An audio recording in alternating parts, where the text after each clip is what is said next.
Nag-turn off na nga ng comment itong si Maris Racal sa kanyang mga social media. Maris Racal nag-turn off na ng comment section sa Instagram.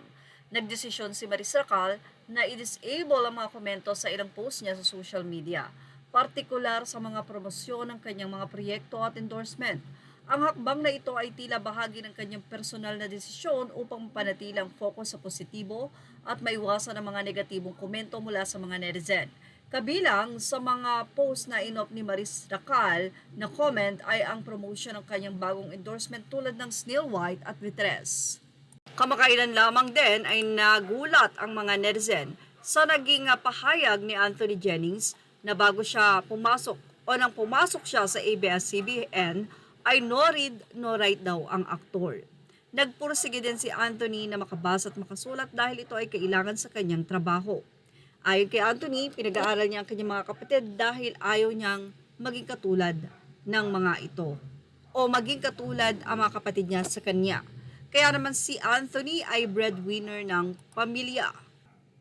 Samantala, hindi nga nakaligtas sa mga mapanuring mga mata ang nasabing convo na ibinahagi ng ex-girlfriend ni Anthony na si Jamila.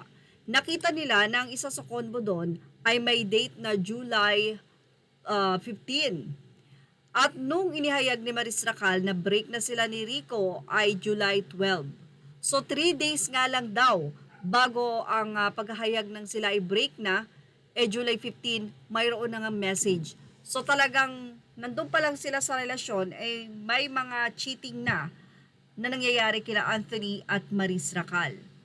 Siyempre hindi ito kayang-kaya itong i-deny hanggang sa nagkaroon nga ng pruweba, mga screenshots. Sa nga ng isang netizen, literal daw nakisap mata dahil 3 days lang. Mabalik tayo sa mga endorsement ni Maris Racal na ngayon naman talaga ay napakadami. Tanong ng ilang mga netizen, makakaapekto kaya ito sa career ni Maris ngayon? Actually, ganyan din ang nangyari kay Julia Barreto before. Ang Jollibee na endorsement niya ay naging si Joshua na lang. Naka-recover din naman at nang tumagal ang panahon, nakabalik si Julia. Yun nga lang, talagang medyo na-judge. Katulad ngayon, mas na-judge si Maris dahil may mga pruweba at yung mga convo pa bilang isang babae kay Maris ay talagang nahusgahan siya dahil may mga ganitong convo siya kay Anthony na kung saan ay maaari talagang itong si Anthony ay maakit at doon na nga mawala ang relasyon o pagmamahal nito sa kanyang kasalukuyang girlfriend or ngayon ay ex na. Well, hindi natin alam kung ano ang kahihinatnan pero syempre lesson learned dahil paulit-ulit naman yan sa showbiz. Ganun pa man, silat sila pa rin katulad ni Julia at ni Geraldo, di ba? Yan ang ating showbiz update. Thank you for watching. Images are all credit to the rightful owners.